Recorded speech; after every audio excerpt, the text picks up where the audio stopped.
Hey everybody, welcome back into the Woody Hayes Athletic Center. It is Snap Judgment. Snappy J's back on a Tuesday. The defensive line kind of had to take a backseat for Ohio State after this training camp morning with the Buckeyes. Evan Pryor news takes a little precedence. Ohio State will be without that dynamic, versatile running back, playmaker, do-it-all secret weapon. He's got a knee injury. He will miss all of this season. That was confirmed after a practice injury on Monday. A tough blow there for the depth of the Buckeyes and a tough blow for a kid who was really making a lot of moves. That's Bill Landis and Jeremy Birmingham. I'm Austin Wood. There's nowhere else to start but right there. What does it mean that Evan Pryor is no longer part of this Buckeyes roster for this season? You know, I don't know what it does to impact the offense. You know, obviously they have weapons all over the place. It does. You never want to see a guy get hurt, but it makes you feel even worse for a guy like Evan when he really seemed to be kind of on the uptick. And we've talked about him a lot. I think we all thought he was going to do something for this offense this year, whether that was as a pass-catching threat out of the backfield, obviously getting the ball handed off to him. He had an explosive element to him that I think this offense could have found a way to use, and now they're not going to be able to. The offense, I think, will still be very good, but I'm sure in that building, you know, they had designs on ways to get him involved, and now you have to basically scrap that from the playbook because I don't know if there's another guy you'd even consider putting in similar roles to Evan. I think we talked about him this last 3 weeks more than we've ever talked about a third-string tailback coming into a season with national championship expectations where he wasn't expected to be in the heavy rotation carrying the football. But obviously he was a guy that had a pretty specifically carved out role in the offense. And the reason that this hurts is because I don't know that there's anyone else on the roster that has the skill set that he does to fit in that spot. Now, this is an opportunity for someone like Caleb Brown, the true freshman, to maybe get an opportunity. He played a lot of running back in high school. You might see him more in that role. Xavier Johnson, I think, is the one guy that we kind of are all sort of leaning to is like, who could that be? Because even though he's a walk-on wide receiver at this point, he's still the 5th or 6th or 7th wide receiver, depending on how things shake out there. And he does have that versatility that not a lot of the other guys have. So I think it's just about now, it's a really unfortunate loss for Evan Pryor, who, again, heading into his redshirt freshman year, like there were big expectations for him personally. I know that from talking to him.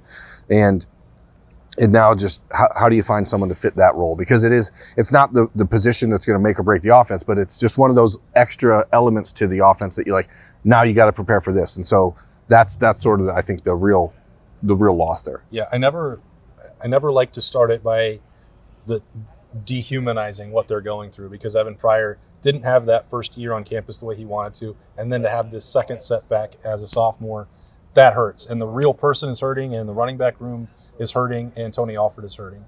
When you zoom out to look at what this means for Ohio State's offense as a whole, Evan Pryor was still going to be a luxury item. Yeah. He was not a play-in, play-out necessity for Ohio State to reach their ceiling. He made the offense much more dangerous.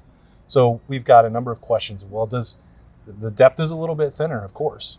You still have Travion Henderson and Mayan Williams and then Dallin Hayden making some plays pretty much every time he steps on the field in scrimmage setting. You're relatively okay. So we got a number of questions about, well, Steel Chambers, Chip Trainum, they both played running back.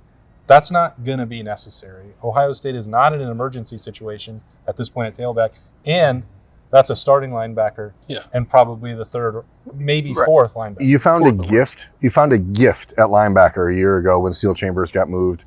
A surprise like, oh my gosh, we just lucked into this. You're not going to take the second best linebacker on a team that's going to play 2 linebackers and take him off the field and put him at running back to be the third string tailback, right? Yeah, correct. Maybe like in the power situations, maybe at the goal line. What do you think about that? Ooh, okay. I think they should give the ball to Donovan Jackson in those situations. I put in the tape package. Well, Paris Johnson, walking off the field, Paris Johnson told me that the news of the day is that he is now the emergency running back. He said that he feels like he's a larger Derrick Henry. So at that point, I think you just have to give him the ball. That sounds right. I don't actually know if he's larger than Derrick Henry. Derrick Henry's pretty big. He is pretty big. Any other things to add to the fact that these linebackers are not going to be moved anytime soon? Yeah, I mean, it's just that like Steel Chambers is not a depth piece at linebacker. Right. If he were, then maybe you consider it. If this were last year, maybe you consider it. Now that we know what he is, what we think he can be, and his standing in this defense, like ain't gonna happen. And same deal with Trip Trainum. He's too valuable, I think, to the defense. And he's put on like 25 pounds. Yeah, that too. Yeah. If the depth got knocked down beyond what it is right now, and you're into the middle of the season and you think, how could Ohio State possibly address this? That's when you would have a conversation with Chip Trayanum. It's not in the middle of his first training camp at Ohio State as a linebacker, currently in the 2 deep. They're not going to pull him out of that at this point. So if you're asking yourself, well, why would that not be in the cards? The situation is not desperate enough that Ohio State has to do that. And it may not ever get to that point because of the names that Berm mentioned, a Caleb Brown or Xavier Johnson that could provide some assurance there. And Dallin Hayden, we've seen Ohio State freshmen before, and this kid looks physically ready to help if need be. I know that's a lot of weight to put on somebody's shoulder. It's the easiest position for a true freshman to make an impact on the field. So when you have one that's a pretty good one, it's not like if you get down to that third spot, maybe you're looking for the 4th or 5th, but you're not looking for the 3rd right now. You have the 3rd already. I feel like in some ways we may have jinxed the Ohio State roster by talking about how healthy they've been. Jinxes aren't real. No, they're not. No. It feels like a jinx. America, come on. They are waiting on one more medical evaluation as we stand here for Snappy Jays on the podcast on a Tuesday morning. If we get more information and clarity on the severity of that, we will certainly provide that. But at this moment, we don't. So we'll hold off on that for the time being, and we'll shift to what's going on with the defensive line, where Bill was walking around gathering all the information he could from Larry Johnson's rushmen. I was. I thought you were. Weren't you? I was bouncing around a little bit. The thing, Ty Hamilton said that they can play 14 guys. Yeah. Seems high. I think Well, no, that's you too can't. You can only put 11 on the field. That's what I said. You go play 11 on I the field. I actually saw Tennessee try and do that. It didn't work. It didn't work. Yeah. The Derek Dooley years were wild. Yeah, they were. There is a lot of belief in the depth of this room. And I guess it's not surprising to hear that from these guys, given sort of what everyone else has said about them to this point. I really feel like the talk of the camp, honestly, even when we're talking the offensive position groups, has been how good this defensive line has been, especially compared to last year. Then these guys get out here and they're not eager to boast about it. Like Jack Sawyer, I think, just kept falling back on, we're all working hard, and didn't want to say anything about how things are going, which I sort of respect. I guess don't talk about it, be about it kind of thing. But you do get that vibe from this group that they feel like they're taking a step forward. I think the older guys, Jerron Cage and Teron Vincent in particular, feel like they're taking a step forward. Maybe that's bringing everybody along with them. But 14 is a crazy number. Larry Johnson said more like 10. 10 sounds pretty good to me. I think he can, 12 if he was lucky. 12 if he was lucky. I think he can probably get to 10 or 11 or 12. I think that what's interesting about that is that we know the key names at the top, but the guys that we keep hearing most about that just keep getting referenced are the Ty Hamiltons, the Mike Halls, the guys that were like, what about that guy? And they're like, yes, actually, that one is actually better than we ever thought. Right. And so, you know what you're going to get out of Jack Sawyer, I think. We've seen enough of him last year in the spring game. JT Tuimoloau, we know what we're going to get. I talked to Zach Harrison a little bit and listening to him talk, and he just seemed like he's really relaxed this year. And I don't know if all of the expectations of last year. He didn't look very relaxed when he was staring you down. That was actually hilarious, but also terrifying. Yeah, it was good. I mean, that's horror movie stuff. But he was in a situation a year ago where I think everyone was expecting that huge leap. Like, okay, well, Zach's the captain now. We have to have someone step up and be that guy because Jack and JT are freshmen. And then Tyler was out, and then Javonte was hurt. And then it's like all that pressure, I think, was just too much.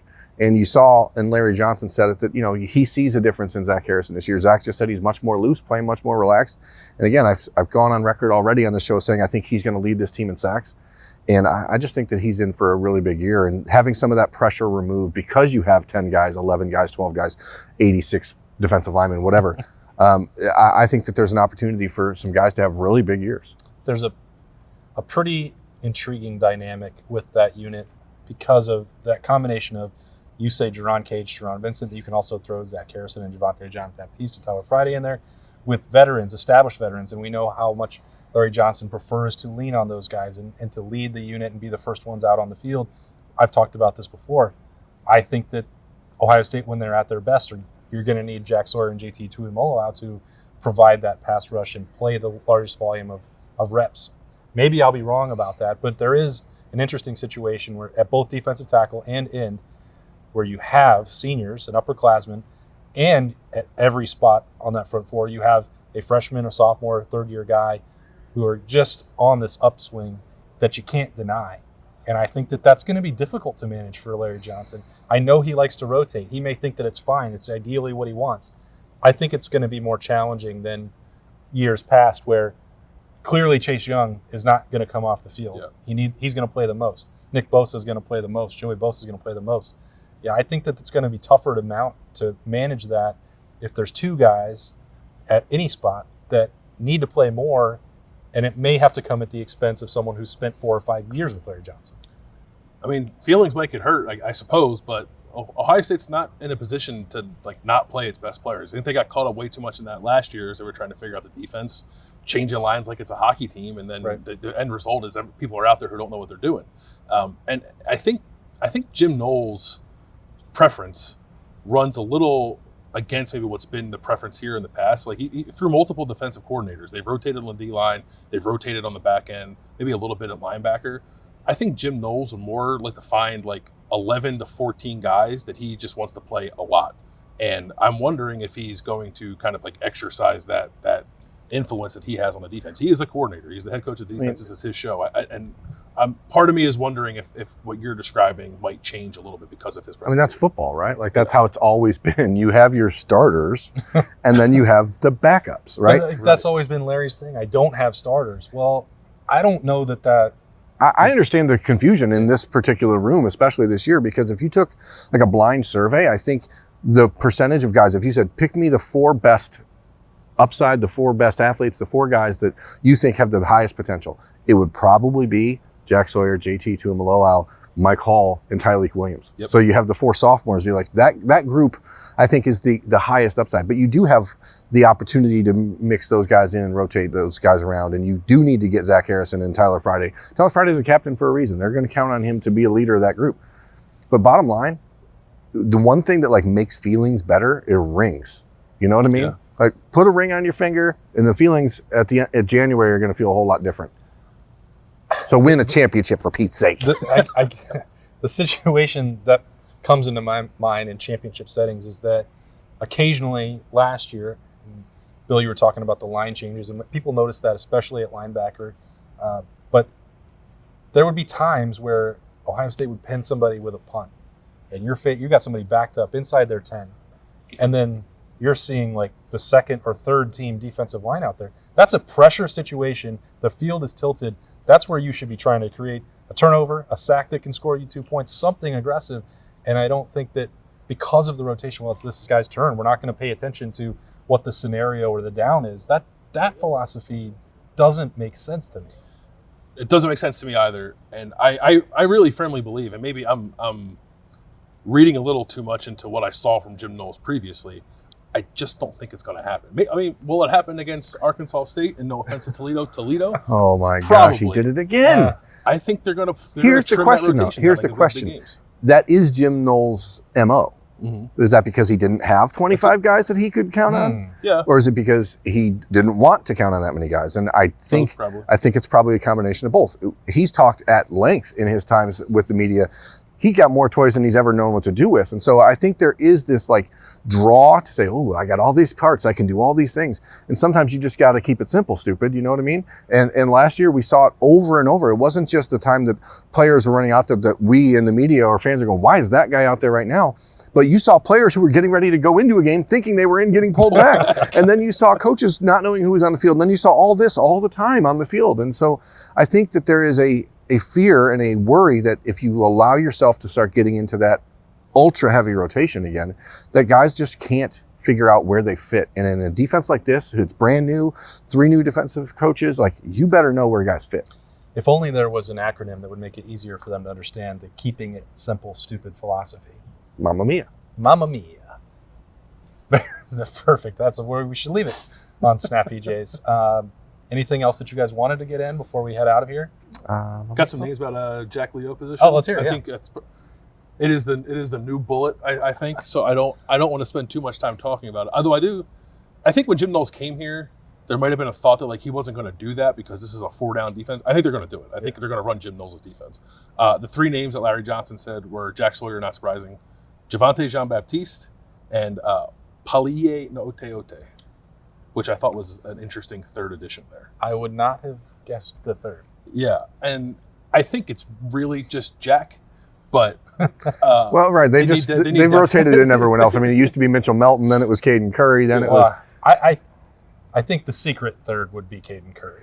I have a hard time believing that Neote would be.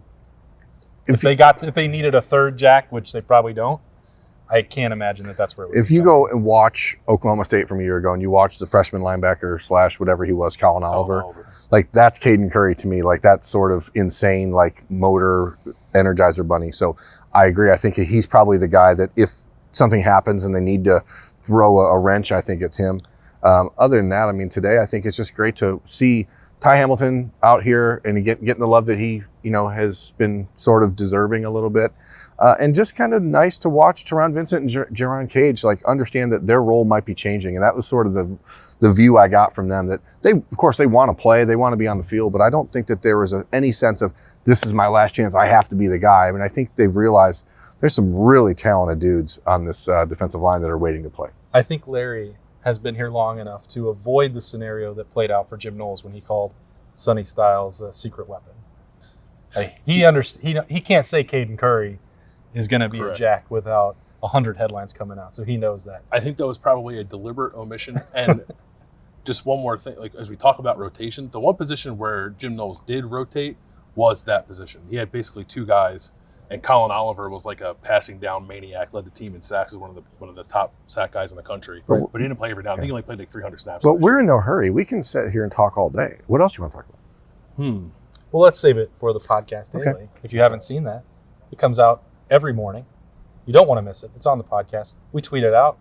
There might be other ways to get that content coming soon.